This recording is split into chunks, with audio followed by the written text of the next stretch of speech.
Hey guys, Tom Alexander here and welcome to another episode of The Club, our weekly review show where we look at pretty much whatever we want to. And this week we are looking at the second book in the Hunger Games trilogy, Catching Fire.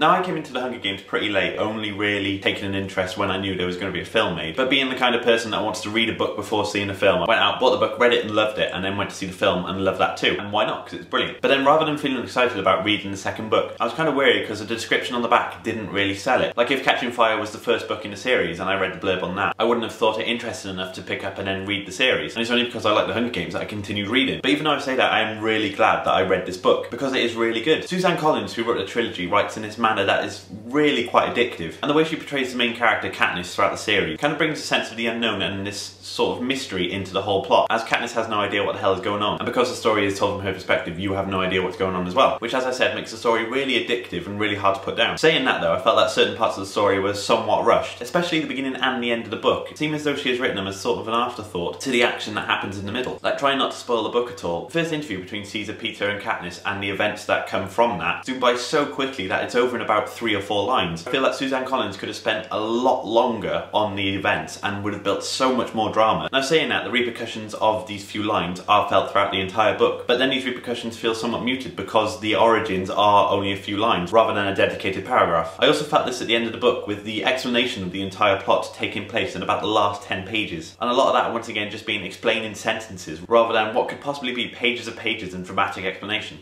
But saying that, there are loads of things about this book that I really like, especially the character of Peter, who's been expanded so much in this book rather than this soppy character spending most of his time worrying about Katniss. Like, don't get me wrong, he still spends a lot of time doing that, but then in this book we really get to see some of the anger and frustration that has built up inside of him because of the events of the first book. Another thing that's done really well is actually the love triangle between Peter, Gale and Katniss. Like, we see hints of this in the first book, and it isn't really expanded on until the second book where it becomes a major theme. But the only reason that I really bring up the love triangle is because it actually feels believable. Now, these books have been compared to another set of books that's major theme is this love triangle. But whereas in the other set of books, the main character comes off as shallow and whiny, I think that's really down to the writing of the author. Whereas in the Hunger Games book, Suzanne Collins writes it brilliantly, and in doing so makes the whole thing believable. The fact that we're reading from Katniss's point of view tells us that she knows of the implications that this love triangle is causing. She realises about all the hurt that she's causing to the two guys, and she feels really bad about it. So rather than moping around and jumping off cliffs, she actually spends time thinking about what she can do to actually make both of their lives better, rather than focusing on her own confused thoughts. Like within the story, with her having feelings for both guys, she knows that she's being selfish, and she does everything she can in order to find out a way to make both of them happy, and quite a lot of the time at the cost of her own happiness. Now, the best bit of the book comes in the final interview stage with